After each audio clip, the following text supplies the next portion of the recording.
Hello everybody, welcome to my channel and very good day to you.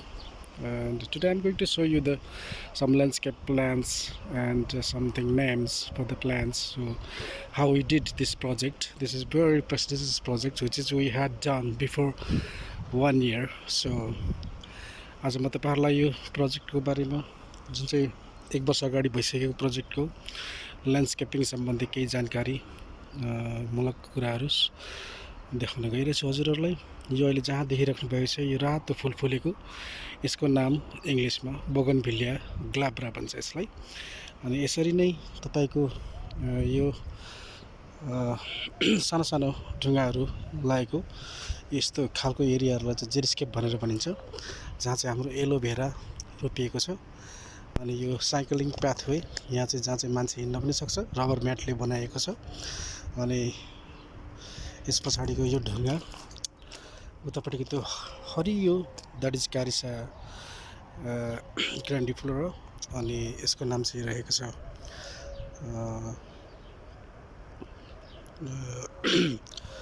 पान्डानुस and the back साइडको त्यो रहेको छ भाइटिक्स रिडेन्टिफ्लोरा। अनि यतापट्टिको जुन पहेँलो फुल फुलेको त्यो चाहिँ टिकोमा स्ट्यान्स हो। त्यस पछाडि फेरि बोगनभिलिया रेड ठुलो खालको एन्ड पान्डानुस भिस्केगेन एन्ड त्यहाँ पहेँलो पहेँलो छिर्का छिर्की फुलेको त्यसको नाम चाहिँ क्यालिस्टेमन भन्छ त्यसलाई। तपाईको यसरी नै यो हाम्रो पेभिङ्स जहाँ चाहिँ मान्छेहरू हिँड्न सक्छ, प्लस साइक्लिङ ट्र्याक पाथवे पनि छ। अनि यतापट्टि हाम्रो यो यसको नाम हो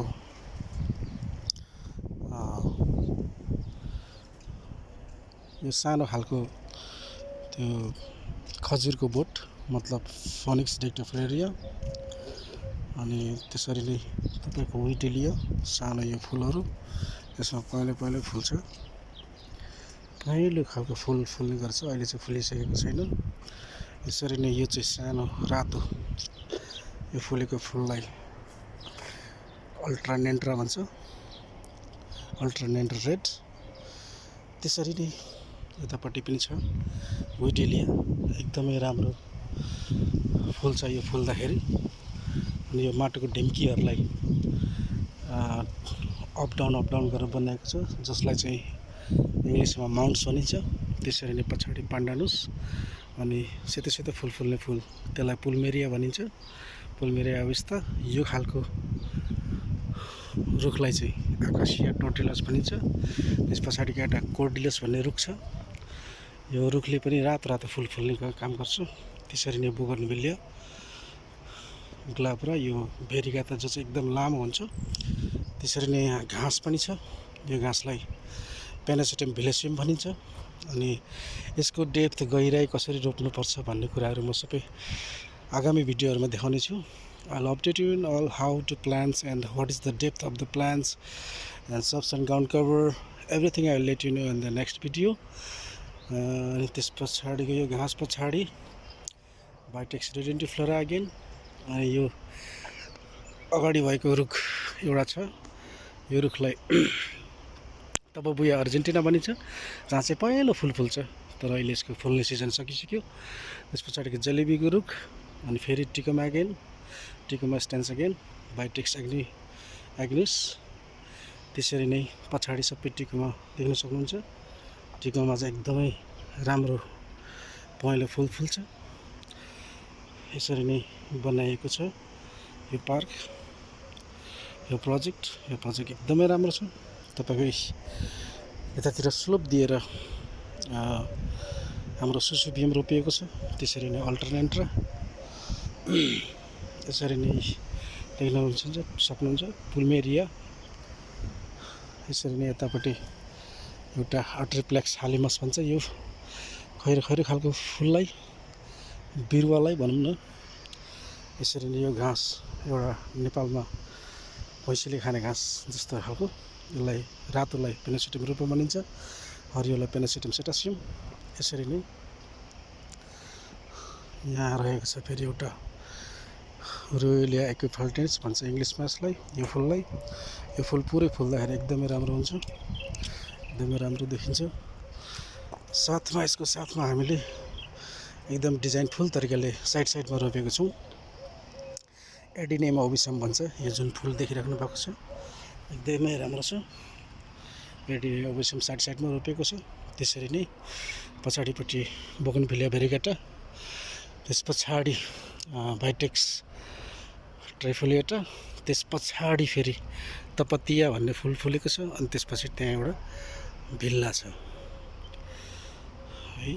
यसरी फेरि हाम्रो यहाँ स्टेपिङ स्टोन राखेर घरभित्र जाने गेट बनाएको छ। त्यसरी नै अगाडि जाँदाखेरि यसरी देख्न सक्नुहुन्छ यहाँ राम्रो एउटा बिरुवा छ। यो बिरुवाको डेप्थ गहिराई सबै कुराहरू म पछाडि तपाईँहरूलाई अपडेट गराउने नै छु। यो रुखको नाम कोपेहेन्गेन भन्छ। अनि यसरी नै देख्न सक्नुहुन्छ हाम्रो हार्डस्केपहरू पनि एकदमै राम्रो तरिकाले बनाएको छ।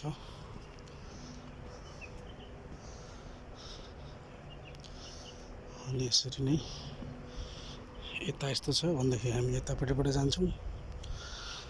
यसरी घाँस रोपेको छ। यहाँ देख्न सक्नुहुन्छ तपाईँहरूले यो ठुलो रुख साइकस रिभोलेटा।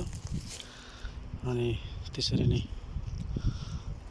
रोयलियाको फल्टेन्स, अनि त्यस पछाडिको पेनिसिटम सेरासियम, पछाडिपट्टि जत्रपा इन्ट्रिगेमा।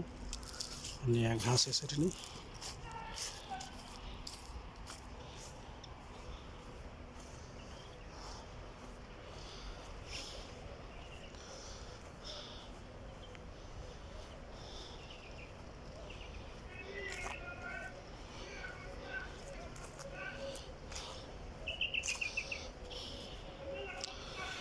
टिकामा स्टान्स एकदम राम्रो पहेँलो फुलेको हुन्छ। यता देख्न सक्नुहुन्छ डोडोनिया भिकोसा भन्छ यसलाई, जुन चाहिँ एकदमै अग्लो ह्याजिङ गर्ने हुने काम गर्छ यसले। We can make hedge and then hedge trimmer. यो ट्रिम गरिसकेको छैन। टिकामा स्टान्स एकदम राम्रो पहेँलो फुल फुलिरहेछ। त्यस पछाडिको जत्रपा एकदमै राम्रो फुल फुलेको छ। साथमा पेनासिटम रुबम अगाडि मेन गेटको अगाडि यसरी नै देख्न सक्नुहुनेछ।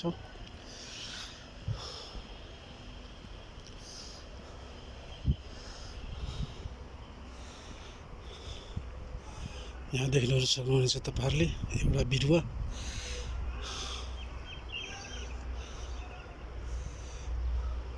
एकदमै राम्रो ठुलो भएर गइरहेछ। तपाईँको लिभिस्तोनिया भन्छ यसलाई, यो बिरुवालाई लिभिस्तोनिया इङ्ग्लिसमा। पछाडिको त्यो फुलेको घाँस पेनासिटम सेटासियम। यो रुखलाई एकाल्पिया भनिन्छ। एकदमै राम्रो। हामीले गत 2 वर्ष अगाडि यो प्लान्स गरेर सकेर यस्तो भएको छ।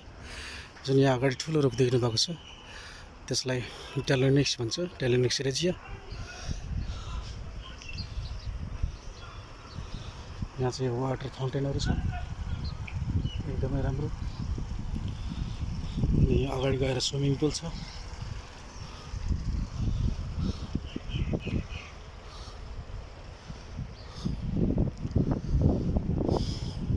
फुलमेरिया एकदमै राम्रो फुल फुलेको छ। यहाँ साथमा देख्नुहुन्छ यसरी यो चाहिँ जिजिपुस भन्छ यसलाई, जुन चाहिँ बएर हो। अहिले फुल्ने काम भइरहेछ यो रुखको। र बाँकी ड्रइङको साथमा कसरी हामीले स्टेप वाइज रोपेको हुन्छ, डिजाइन गरेको हुन्छ, त्यो पनि म ड्रइङ थ्रु अपडेट गर्ने नै छु। So until then, thank you for watching. Please like and subscribe my channel. Thank you. Have a good day.